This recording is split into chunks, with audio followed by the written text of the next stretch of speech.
Hey, welcome back to another Dooms play. We're kicking off a T4 Brainiac raid. Um, looks like we're going to be the first ones to get to attack. So, as usual, let's start on some Grodd, just because I really like my Batman team. So, get a little bit more mileage out of the Nightmare Batman, the Arkham Knight Batman, and we're going to use Power Girl as well, just for the ability discount. All right, so let's just jump this off. Since he starts off stunned, we can get a few little bit of attacks here. Um, and just got to get rid of his minions off the bat, and then... Oh, all right, reflect some of that damage with Nightmare Batman's ability. I just recently got Nightmare Batman to 5 stars. Oh, that's embarrassing. We got a stunned Arkham Knight Batman off the beginning of this match. Let's hope that doesn't happen again.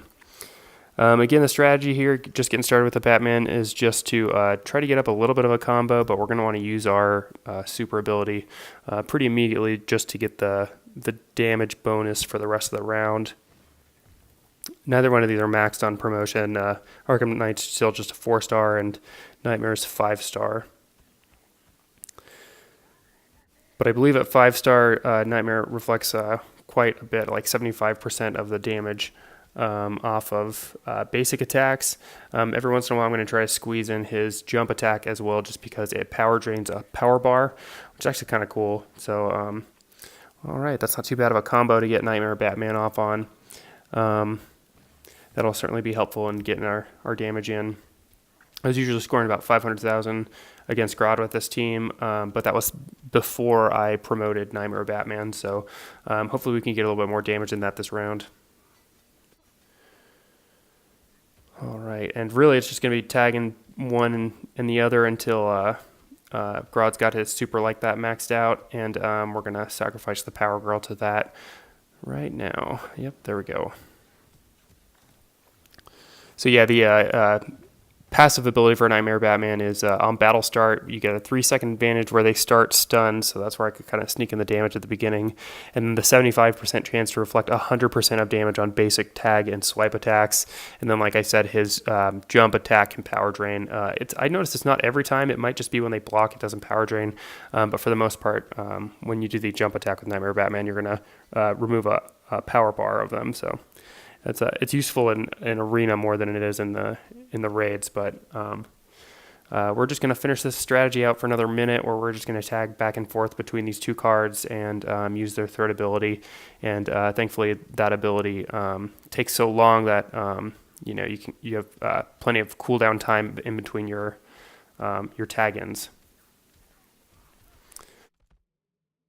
So if you just kind of glance at Grodd's power bar too, it looks like we've done maybe a third of damage or so. I think on tier 4 they're like 2.1 million or so, maybe 2.2 almost. So it looks like we're going to be about on track for that 500,000 damage. Probably a little bit more though this time. This has been okay with getting some combos in. Oh. Well, that wasn't so good. We have been doing okay with getting some combos in, and both of them have decent fast attacks, so we're getting the combo up before we're using that third ability, and we're seeing some red numbers pop up there, so that's always a good sign. Coming back with 5 seconds left, just going to try to squeeze in as many as we can. Oh, probably don't get a battering or two in there, but let's check out our damage. So, all right, so we're looking at over 600k. Not bad at all.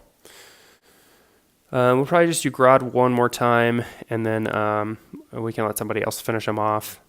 But we'll just do the my basic attack Justice League team.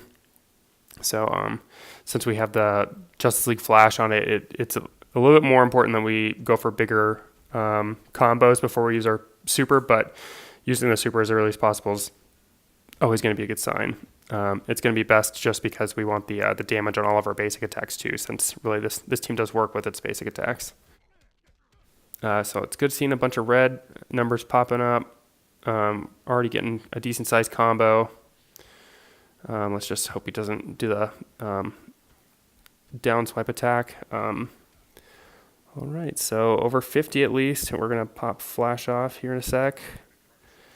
All right, 65, 70 for Justice League Cyborg. So that's a pretty good damage boost on that super, plus 200% damage. So that's pretty good.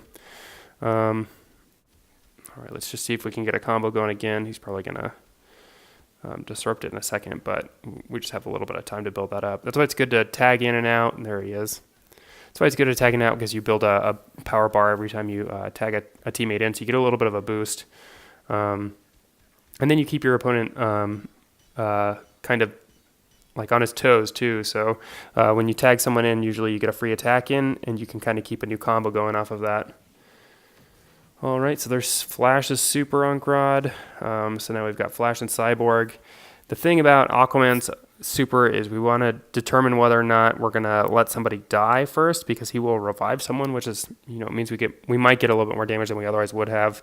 But the catch is if we have a good combo going, so it looks like we do have a good combo going, and we're going to be well over 50, 62. So that's going to be good enough to use the super for Aquaman, even though we're missing out on the revive.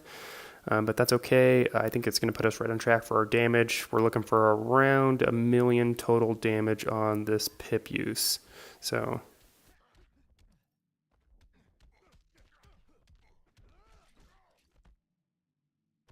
I feel like I'm getting a little sloppy, just kind of distracted here. So let's just see if I can keep these going. I might be neglecting my abilities a little bit too much also. We're also going to want to keep our eyes on Grodd's power level 2. It's not like we can power drain or anything, but we might be able to, sacrifice the lowest health on a card just to keep as much health as possible. But that just requires kind of paying attention to all the variables. So that's one thing I've learned about combat, especially in the raids, since you're going the full time limit, is you got to keep your mind kind of on a lot of different things. You want to be paying attention to your combo numbers. You want to be paying attention to your respective level of health between all of your teammates. And then you want to be paying attention to your opponent's power bar more than their health bar, certainly. It's just because usually you're not going through all of their health in one attack. So just kind of timing where your tags, you're tagging in and out, that's a little bit more important, I think. But just with a few seconds left, there's his super, like I was just kind of saying, something I wasn't paying attention to. But with, just a few seconds left, it looks like we got some pretty good value out of this. He'll kill us with 1 second. That's totally fine. That means, we got as much attack in as we could. And we're on track for our damage, too, it looks like. Maybe a little bit on the lower end. I think I've done about 100,000 more than that with Grodd before. But, that's still satisfactory, so it's not off track. Every once in a while, I'll have a bad pip. You don't get some good attacks in every time. So it's just kind of the way she goes. So, I really thought about just doing Superman and Starfire alone on this one, just because the two of them really, I usually get through the entire amount of time against Horrific Scarecrow. And I think I am going to use Dr. Fate just because of the power discount. I'll be able to use their ability 3s a little bit more frequently after I've ultimated them. But when Dr. Fate's tagged in, since you have no control over the tags, I really am, not making very much damage on those. So I'm kind of torn as to whether or not I want to even invest in making Dr. Fate any better, at least for raid purposes, because it might be more lucrative, at least if we keep if we're stuck on T4 for a while, just to do a team of Energized Starfire and Armored Superman here. Before I was running Powered Supergirl as well. She just wasn't doing enough damage in comparison to these two. And since these two can last the entire round, it might just be more wise for me to just run those two, just because I'm never stuck with a teammate tagged in that I don't have the power to tag out that, could be earning more damage. So that's kind of what I was thinking about doing this Scarecrow attack strategy. But, I think we'll just kind of see how it goes with Dr. Fate, just because I do think that the power discount on all of your abilities is pretty useful. So got a little bit of a combo. I really don't, it's tough to go for the combos when you're on the random tag team, just because you don't know who's coming in and out, and usually they just tag right into attacks. I'm not sure what's going on with Scarecrow's super. Sometimes he's kind of disembodied like he was in that one, but that's okay. Didn't lose Starfire or anything. She'll, gain more life through his ability uses. Her defense is certainly better with Armored Superman on the team. But you know what? Free, unblockable attack here with Dr. Fate. Might as well squeeze it in. I'm already going to be earning power bars pretty quickly, so I'm not worried about wasting power. But I think if Scarecrow is going to be dropping some abilities on Dr. Fate, I'm probably not going to block too much just so that I can keep him out of the fight as much as possible. If he gets killed instantly, then it's no skin off my back. So finally, that's the last super for all my team. They all should have some damage boost. Starfire and Superman 35% damage. So that's definitely going to be useful for the rest of the fight. A little bit of sloppy play there, but netted life from the block. Starfire just really does great against Perfect Scarecrow just because his ability 2 especially doesn't really take very much health away. And if you manage to block, and I do have quite a bit of block effectiveness talents on her, she just gains so much life of his ability uses that she and Superman are so hard for him to kill. So I think maybe next week I'm going to have to attempt for just the two of them. Maybe I'll take Dr. Fate off the team to see how much more damage I can do. But I think the range for this one, I think we're looking for about 500,000. So if I'm anywhere around that, that's going to be good. But sometimes it's 350, 400,000. And now I'm just going to use the ability 3 as much as possible. Try to reflect damage when I can when he's doing especially the armor pierce ability.